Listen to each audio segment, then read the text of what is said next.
अस्सलाम वालेकुम दोस्तों, आज आपके लिए लेके आए जी इंतहाई खूबसूरत जानवर मंडी रहीम यार खान से खरीदे हुए जानवर। ये मेरे पास खड़े हुए हैं, फॉर सेल है। ये चोलिस्तानी बछड़ा जो आपको नज़र आ रहा है कुर्बानी 2024 पे लगने वाला इंतहाई खूबसूरत चीना कलर में, झालर नाप में बेहतरीन माशाल्लाह इंतहाई खूबसूरत। डिमांड है जो वो 2,80,000 रुपये। जिस दोस्त को चाहिए वो हमसे रब्ता कर सकता है। स्क्रीन पे हमारा नंबर मौजूद है, हमसे रब्ता करें, इंशाल्लाह आपको अच्छी चीज़ मिलेगी। इसी के साथ में ये जानवर खड़ा हुआ है जो ये भी माशाल्लाह इंतहाई खूबसूरत जानवर है। क्रास चोलिस्तानी पटेले में क्रास में है, माशाल्लाह खूबसूरत है। कुर्बानी 2024 पे लगने वाला। दांतों में ये 4 दांत, वज़न में 4 से 4.5 मन से 5 मन वेट है इसका, माशाल्लाह खूबसूरत है। डिमांड है जो 4,10,000 रुपये है। जिस दोस्त को चाहिए डिस्क्रिप्शन में हमारा नंबर मौजूद है, स्क्रीन पे भी मोनोग्राम में नंबर शो हो रहा है, वो हमसे रब्ता कर सकते हैं। इंशाल्लाह अच्छी चीज़ मिलेगी। ज़िला रहीम यार खान में खड़े हुए हैं, डायरेक्ट आएँ, डायरेक्ट ख़रीदें, किसी किस्म का कोई बीच में कमीशन वगैरह नहीं है। माशाल्लाह इंतहाई खूबसूरत जानवर खड़े हैं। जितने भी वीडियो आपको दिखा रहे हैं वो जानवर फॉर सेल खड़े हुए हैं।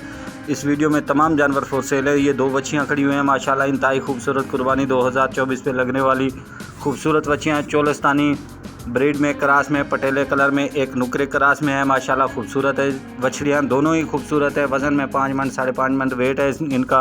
दांतों में ये 4 दांत है। कुर्बानी 2024 पर लगने वाली इंतहाई खूबसूरत चीज़। डिमांड है जो दोनों की 10 लाख रुपए। बाकी जो मुनासिब लगे भाइयों को वो रेट लगा सकते हैं, किसी किस्म की कोई पाबंदी नहीं है। जितना आपको समझ में आता है रेट लगाएं। नंबर आपको स्क्रीन पे शो हो रहा होगा, उसमें हमसे रब्ता करें। ये जो गाय आपको नज़र आ रही है इंतहाई खूबसूरत चोलिस्तानी क्रास साहिवाल में है, माशाल्लाह खूबसूरत है। पिछले सूबे गाय का दूध है जो 7 kg टाइम का दूध था, माशाल्लाह खूबसूरत गाय है। गरीब शरीफ किसी किस्म का कोई मसला नहीं है, तैयार है सोने में। नुकरे का इसको समन रखवाया हुआ है। जो भाई ख़रीदना चाहें वो रब्ता कर सकते हैं। डिमांड है जो वो 3 लाख रुपए है। आगे भाई अपना तजर्बा के लिहाज से रेट लगाएं। माशाल्लाह इंतहाई खूबसूरत चीज़ें खड़ी हुई हैं, हमसे रब्ता करें। तमाम भाइयों से गुजारिश है कि दुआओं में हमें भी याद रखा करें। आप लोगों की दुआओं के तलबगार मैं मोहम्मद आसिफ आरवाई के पोल्ट्री फार्मिंग की जानिब से दुआओं में याद रखिएगा। अल्लाह हाफ़िज़।